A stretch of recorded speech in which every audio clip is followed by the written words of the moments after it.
If you are new here, hit the subscribe button and remember to enable all notifications so you get everything that I drop. And if you've been here for a while, consider becoming a member. Click the join button at the bottom of any video and watch the video there for details on what memberships offer. There's 3 different tiers. You can get access to early content, early exclusives, and maybe even be on a video with me. And no matter what, it all helps support this channel. Thank you very much and enjoy this video.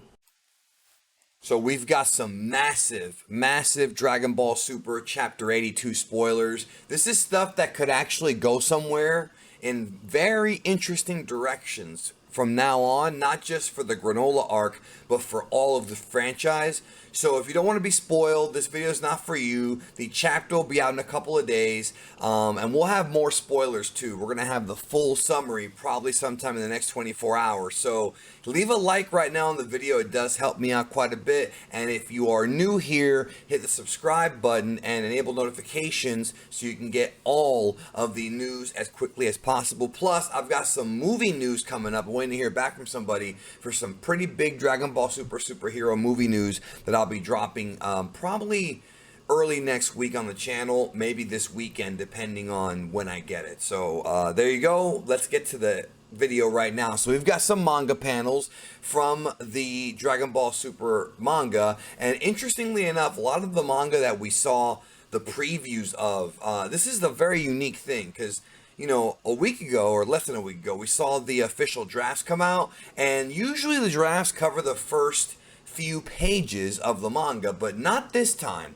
This time, the first few pages have leaked, courtesy of DBS Hype, and it starts with a flashback. Here we have Monaito with the kid Granola. This is picking up from where we were at a few chapters ago, and we saw like the flashback of Bardock versus Gas. And here up there, you see Bardock and Gas appearing to fight up there.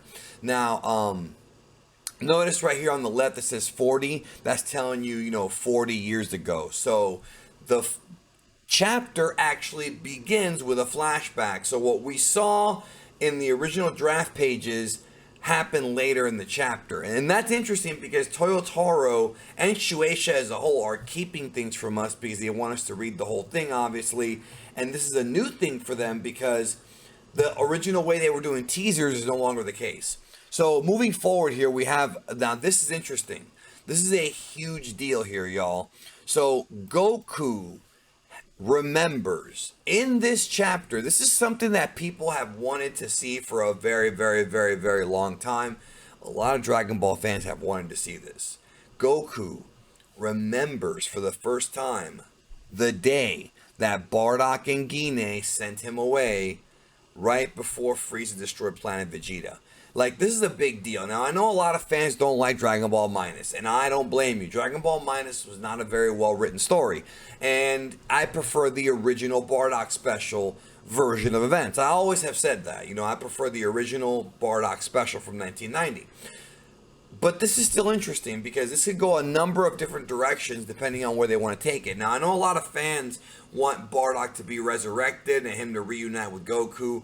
I'm not sure if that's going to happen anytime soon, but you never know with Dragon Ball because Toriyama takes things in very unexpected directions sometimes, and Toyotaro follows suit. So we may see that, but I don't think so.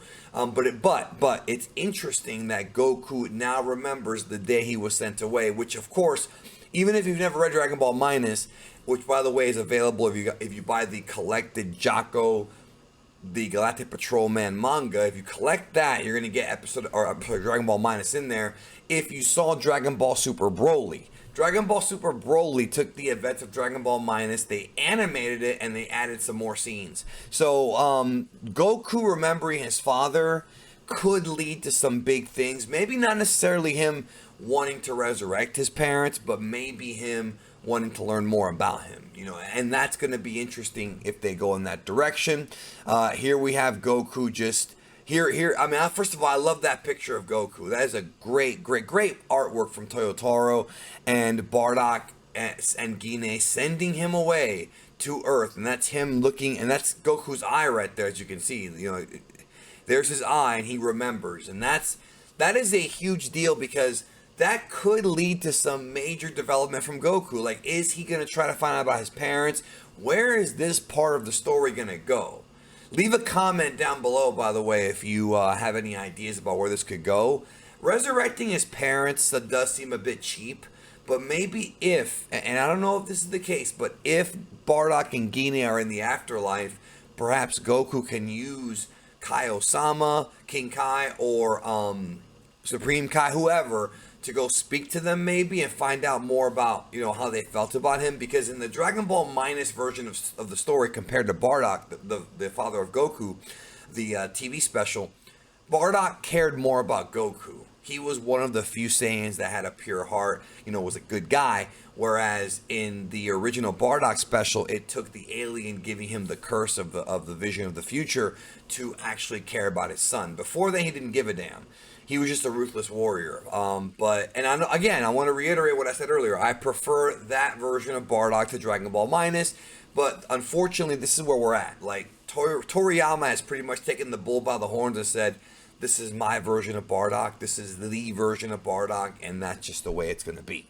So this, Goku remembering that, might and probably will end up leading to Goku learning what Bardock did to defeat Gas. This whole chapter seems to be a big love fest to Bardock, and that's okay. And then here we have Bardock and Gas about to fight.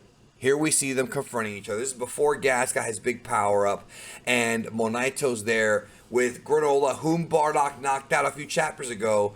He's there, and Bardock is trying to protect them from the evil that is Gas. And we're going to get the weak spot. We're going to get what Bardock did in this chapter, and I cannot wait to find out what that is, because I'm sure it will lead to Goku or Granola defeating Gas. I just don't want Goku to beat Elec. Elec has to die at the hands of Granola. I've said this I don't know how many times, and I think most of y'all agree, because that dude killed his mom. I mean, no, man, Goku cannot be the hero here. It's Granola's story.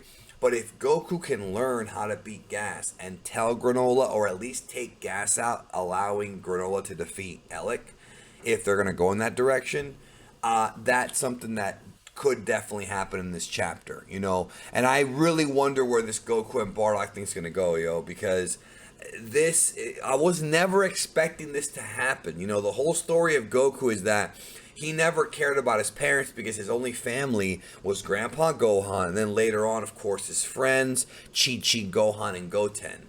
That's his family. That's who his family is. But if he wants to know more about his heritage, if he cares, I mean, all he cares about is fighting, but if he wants to know more about his heritage, that could be an unexpected turn we take with the character. Even now in 2022, Goku might still develop even more. So that's interesting to me. Anyways, with that being said, more spoilers coming probably later today. So subscribe, hit that notification button. If you're not getting notified, unsub, resub, hit the bell. That should work. I will talk to y'all later today, or maybe tomorrow, but probably today with more spoilers. Thank you. I'll talk to you soon.